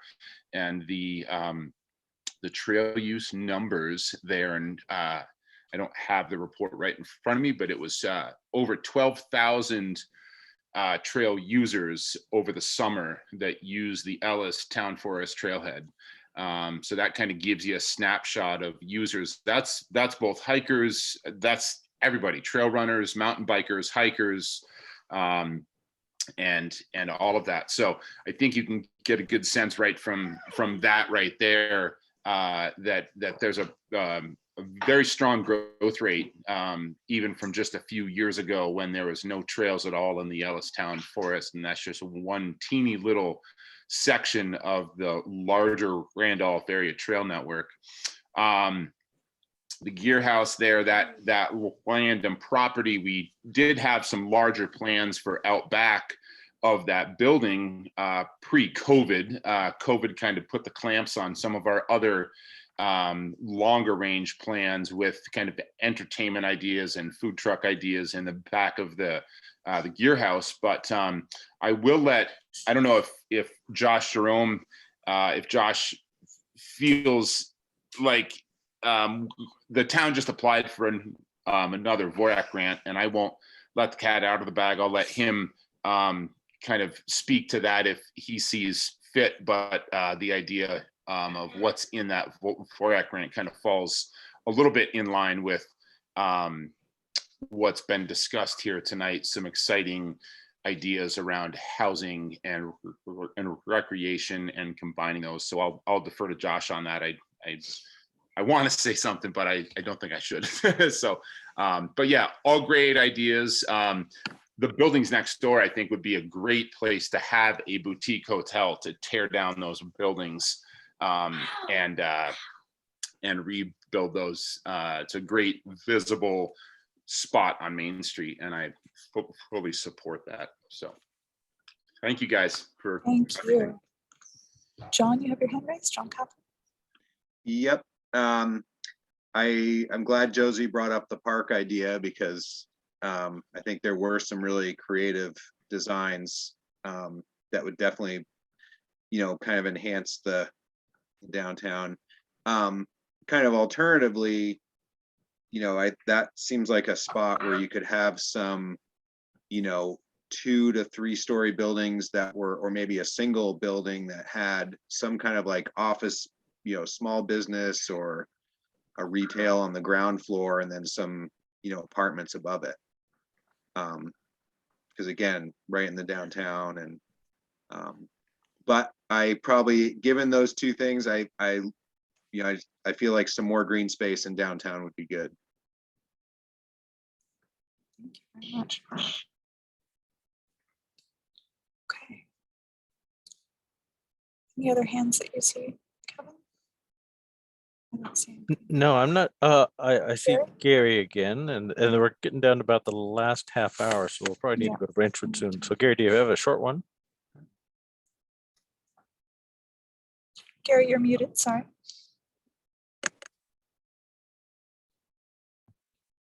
There you go. This is relative to that comment on the need for green space. Whatever happened to that property on Pleasant Street, just on the corner behind it is Catamount Solar? What's the status of that? I don't know. Do we have an answer that we can give Gary very, very briefly on that, or is it something we can follow up on, Josh, maybe? I guess I don't know what parcel you're talking about, Gary. This is the pocket park on the corner. Yeah. Julie may be able to help us if she's on the line. Right. I think that project has not gone forward, or has not had any momentum for a few years now. So I think it's not really a thing. I think that was a project that back when it was being proposed had a lot of public support, but the town didn't really follow up on it sufficiently. Yeah, I don't know this for a fact, but I had heard that there was kind of, because the parcel is owned by, I believe it's owned by the Catamount Solar or whoever owns that property, and that they couldn't work out kind of a agreement about liability if it was publicly used or something like that. Right. Cat Mouse Solar was willing to get something worked out. Yeah, they're basically willing to give the property to the town, was my understanding. But there was some legal issue. All right, well, we're going to take note of that. And again, as Sarah said, there's the that Google link in the chat. So if you're a quiet person or something's just, you know, we move past you and you want to keep stuff, put stuff in there and we'll grab it and we'll be looking at that later. So are we going now over to Branchwood, Sarah? So before we do that, I did want to get feedback on one piece. So as part of this area-wide study, we're going to be with VHB's very kind assistance, there's going to be conceptual designs developed for 2 specific sites, 2 specific parcels. And so we would like your feedback on which of the blocks that we've discussed so far, the western, the northern, the central, would be good to pick a catalyst site out from. So what I'm going to do here is I'm going to put up a poll, and I'm going to ask everybody to go ahead and please respond. Just tell me whether you think, you know, a catalyst site should be picked from the west block, the central block, the north block, based on your own personal interest, what you've heard this evening, what you think the most potential is for coming up with an interesting design.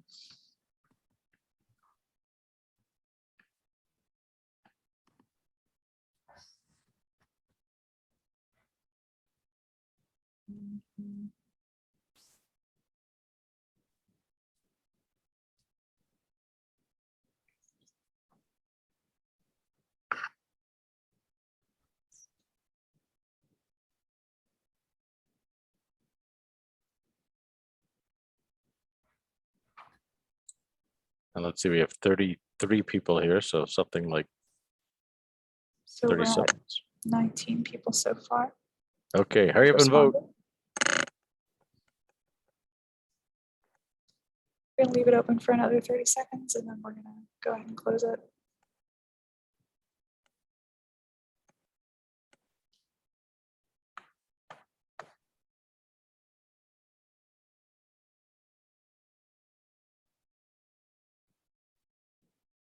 Okay.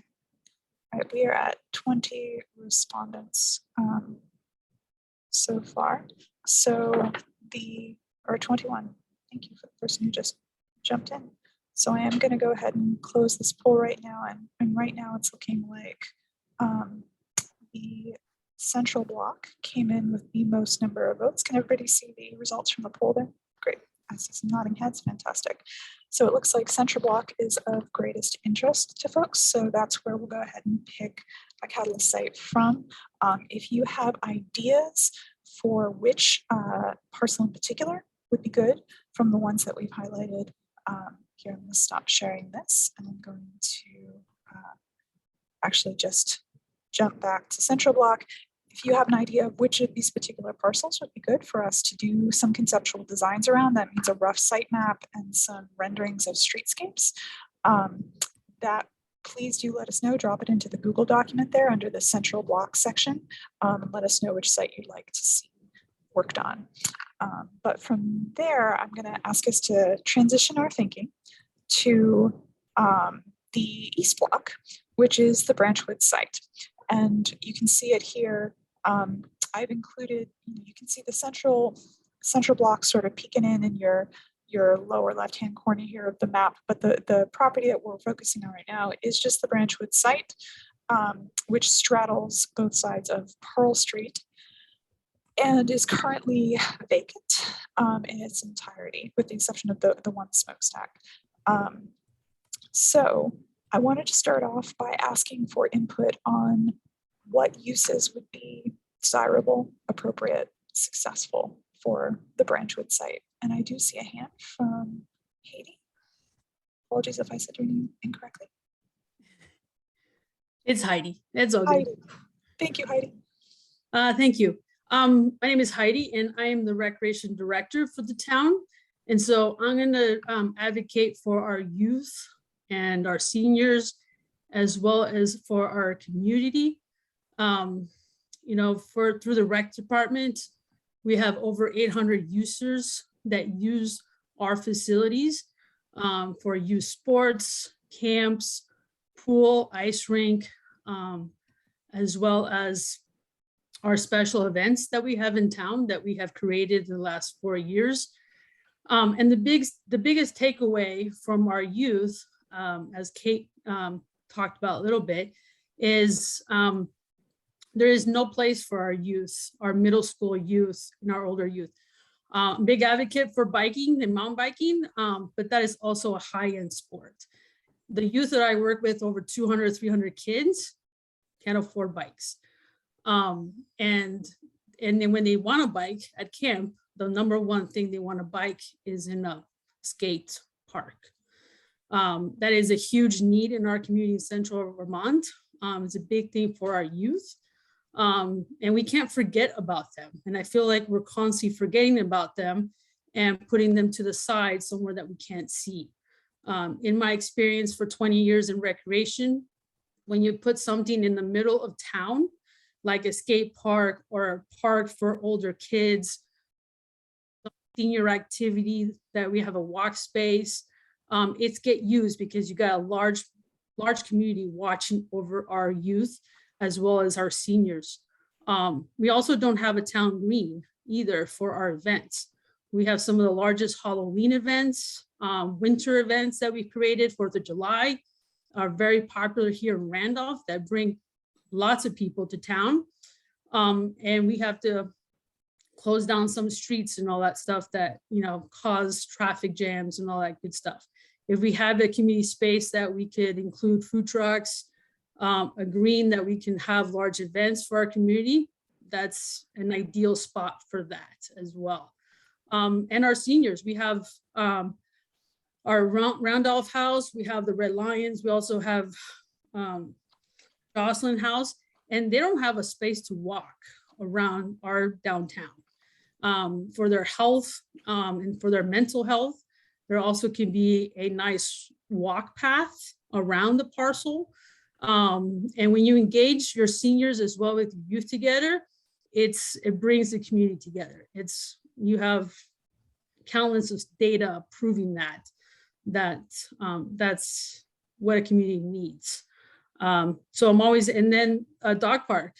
So in the last 4 years that I've been director, these are some of the highest needs that have come to our committee meetings, is a dog park, skate parks, another playground. The current playground that is located at the rec area is for 0 to 5-year-olds.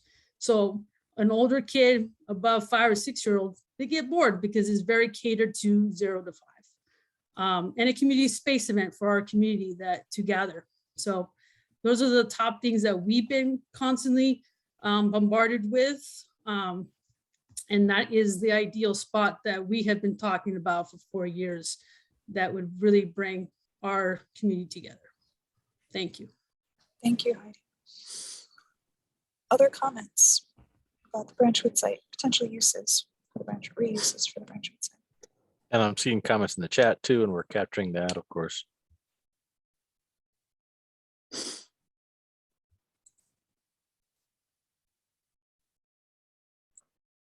So especially anybody who hasn't spoken already, we're interested in getting your comments.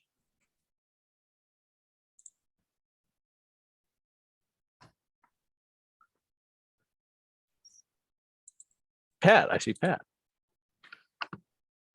I'd like to ask Doug Kennedy or maybe somebody else on Branchwood, what are the obstacles to housing with the railroad right nearby in terms of noise and so forth? I heard a little bit of earlier talk about that, but not really explained. So I can say a few words about that. The restriction really comes if there's a desire to have HUD funding for the project.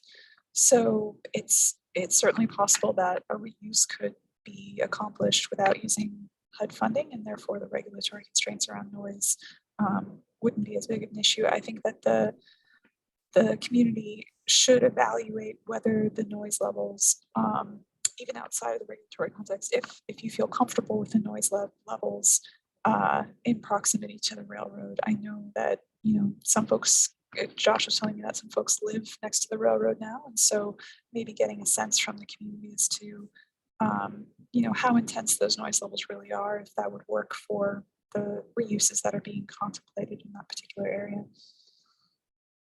Just to add to that, the limitations because of noise and Sarah's conversation was specifically oriented toward projects that receive federal funding.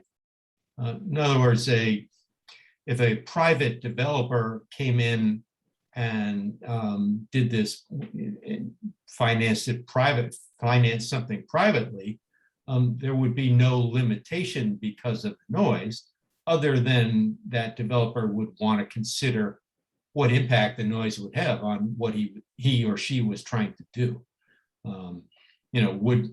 Would the noise be so much that it would be an unpleasant place to live? That's a good question. But that the limitation because of the noise is only on things that are federally financed. It's not on privately financed projects. So it's different ways of looking at that. So just to follow up, if that was being used for recreation, like which has been talked about, would that be hard to find funding because of the probably use federal funds?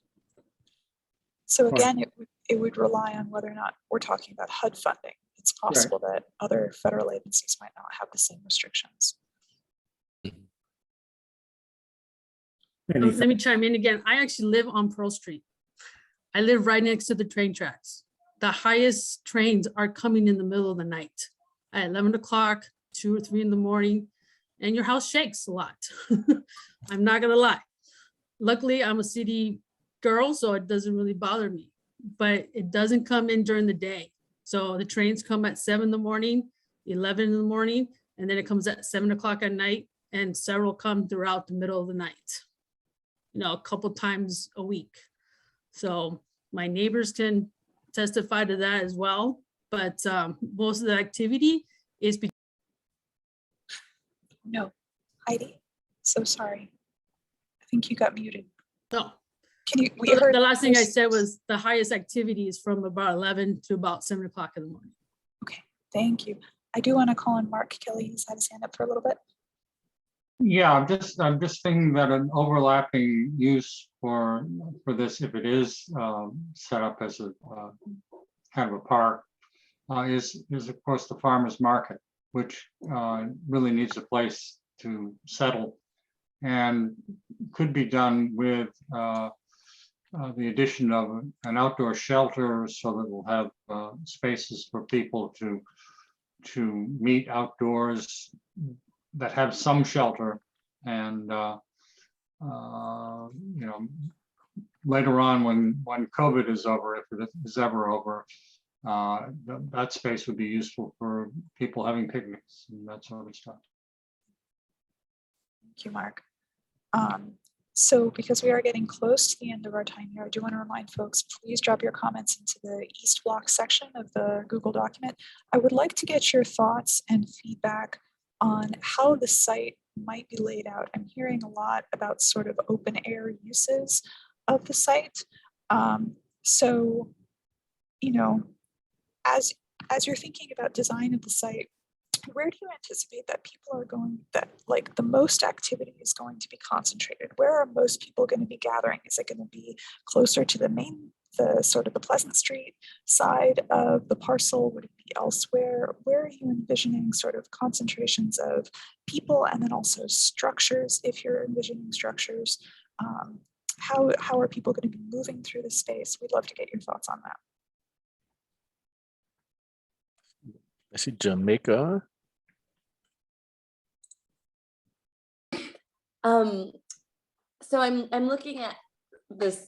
I have two comments, but one is the SAP is right there, and I'm wondering if it would be possible to have like a walkway through the woods up to there, because that's also where the fiber arts I can't remember. Yeah, that whole complex is up there. So having a walkway through the woods might be a really nice thing, but also public bathrooms to facilitate, you know, all of the outdoor activities that we were talking about, and especially, you know, just so that people can stay and enjoy themselves longer and not have to find a place in town to use their bathroom, but just to be able to really settle in for a good day in the park.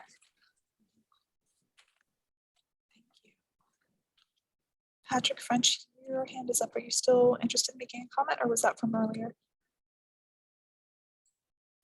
I already made my question. Okay. Thank you. Thank you. I'll lower your hand. So Heidi, do you have another comment? Yes, I envision to keep that smoke shack alive. It's kind of a memorial there to our town. So I do envision a nice, you know, the park space kind of around that area to highlight the smoke shack. And one side to have, you know, if there is housing, that's good, but also a dog park. And then the other side, the skate park towards Pleasant. You know, there's enough for parking as well that we do need in downtown. You know, as well as some space there near the park for, you know, food trucks, you know, a nice little gathering there. A lot of communities have those walking paths that go completely around. And you can also have some workout stations and all that for, you know, keeping the seniors and other people, you know, healthy. And I like, again, the dog park, that street, we get, I don't know, 50 people walking by with their dogs on a daily basis. So it's a very popular, you know, route around our downtown there. So I do see that is a big need there. So, and, you know, parking. So thank you. That chimney could provide the best barbecue in the state. That is true. It's a great thing. I have a question for Josh, maybe. This is Julie.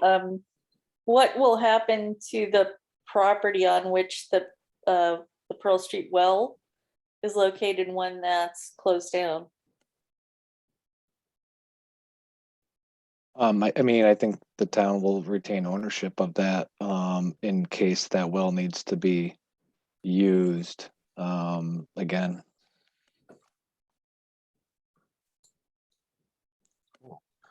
I see Larry has his hand up. He hasn't spoken yet either. Yeah, I just thought I'd respond to that question from Julia, that the Pearl Street well, the plan for the Pearl Street well right now is that once the new wells are online, the Pearl Street well will be entirely or mostly taken offline. And if it is taken entirely offline, it'll be still serviceable, that it'll be used if we need to do work on the other wells, or if there's some sort of emergency where we need additional water. But we will retain access to that site for the foreseeable future. Okay, thanks. So it would still be kind of a restricted area around it as well. I would assume so, yeah. Yeah, great, thank you. Sure.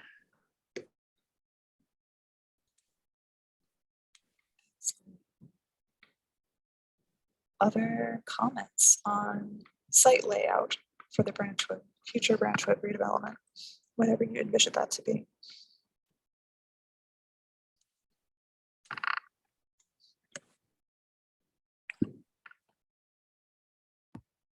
Any comments about what you would like the streetscape to look like? So if, for example, there were pedestrian sidewalks sort of running along Pearl, what would you like a walker to be able to see as they're making their way west or east?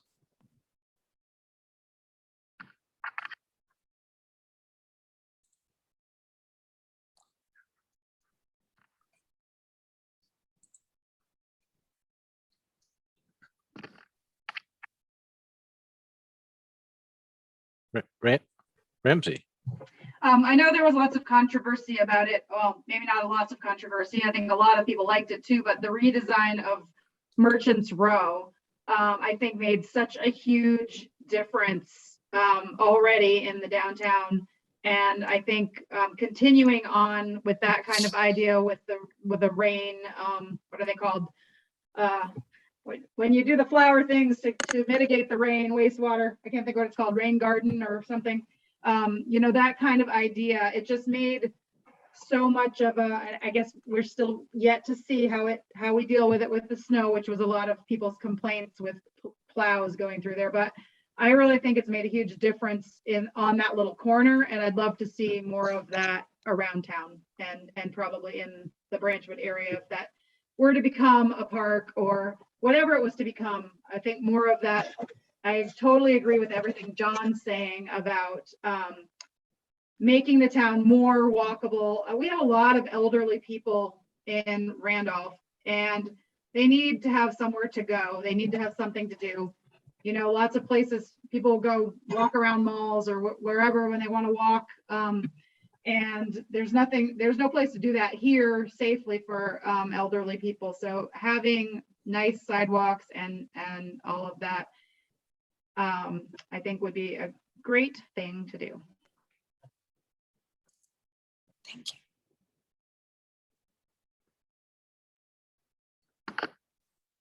Comments? Transition. We'll spend one more minute on this and we'll transition to closing out.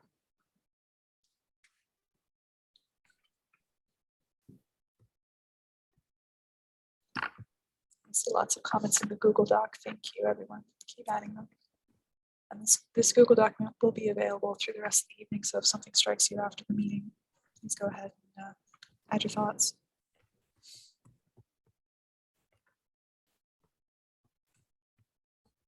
Okay, I'm not seeing any more hands. Kevin, are you?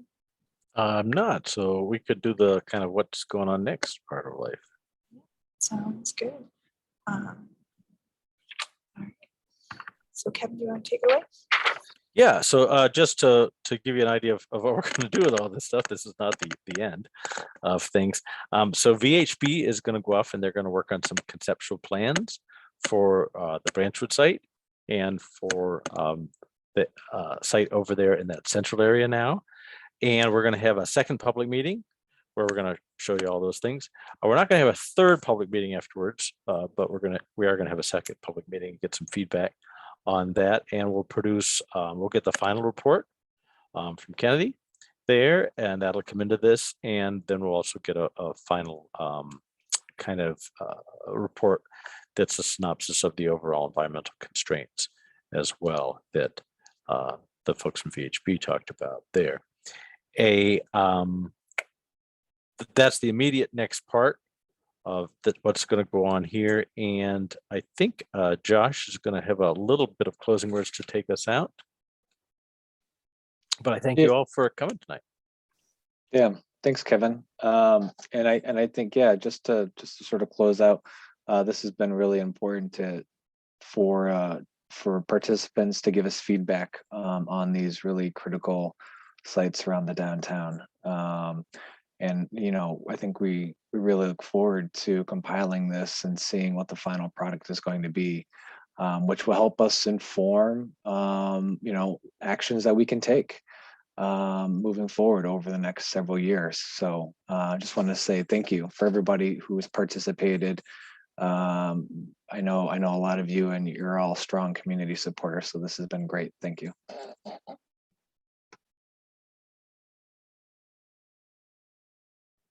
I think we have a few minutes before we reach 8:30, which was our stop time. Are there any final questions?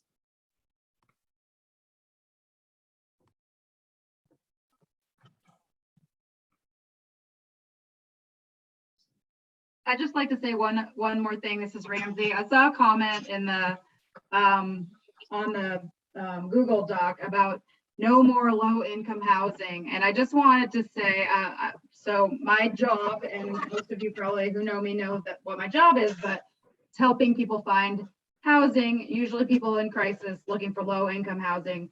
One of the things I just wanted to state was this year, I have a lot of people that don't technically usually qualify for my services, giving us a call, coming through our door.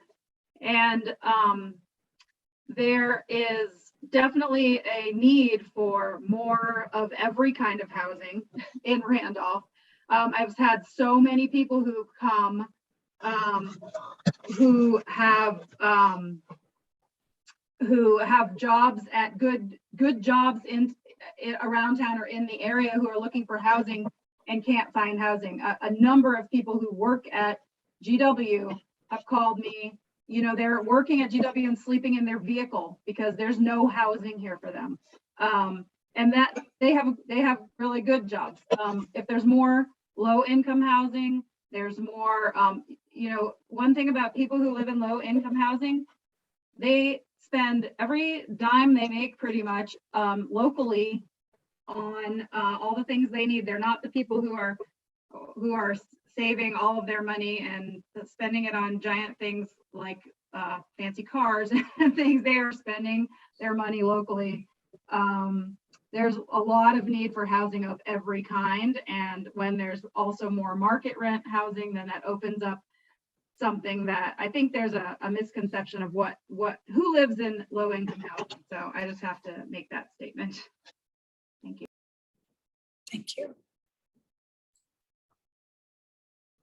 Just say that I appreciate Ramsey's comments that all types of housing are needed. We've talked about it for several years, but I think the need is even more than it has been. Yeah, and just to follow up on that, I really enjoyed Doug Kennedy's presentation. That was a real eye opener, but something that really stuck out is there's a severe housing shortage in town, but there's also a real surplus of bedrooms. And I think that graph he showed where there's many single or two people living in houses that have many extra rooms or designed much bigger. And I've been checking out co-housing, which is something that's really taking off. I mean, we're not the only community with this problem, of course. This is a problem in a lot of areas, but co-housing is an area where the housing is shared, oftentimes with people that work in the same place. And I've heard what Ramsey just brought up about local companies that want to hire people, but there's just no place for them to live. And I think there's some real opportunity to fill up the bedrooms that we have. And a lot of those are right in the downtown area as well. So, you know, focus on the resources that are there and figure out the best ways to do that, whether that's converting to apartments or sharing in a co-housing, maybe intergenerational type environment. So, you know, there's some real opportunity for that, I think, as well. Well, thank you, Jeffrey. There is an entirely separate project, which hopefully we're finding out about soon, that Randolph is involved with several other towns to look at their zoning for exactly those type of things, for innovative ways to be doing housing that fits in the community spaces that are out there. And so look forward to notices on that. Probably there'll be another public meeting on that side of life if we get the money in February or so. So are we all set here, Sarah? We are now at 8:30. Thank you all again for taking time out of your busy schedules and evenings to spend time with us and think collectively. Your input has been so important and valuable, and we're definitely looking forward to the products that come out of this area-wide plan and all the many community discussions and work that will come afterwards. So thank you. Okay, great. Have a good evening, everyone. Take care. Thank you. Thank you.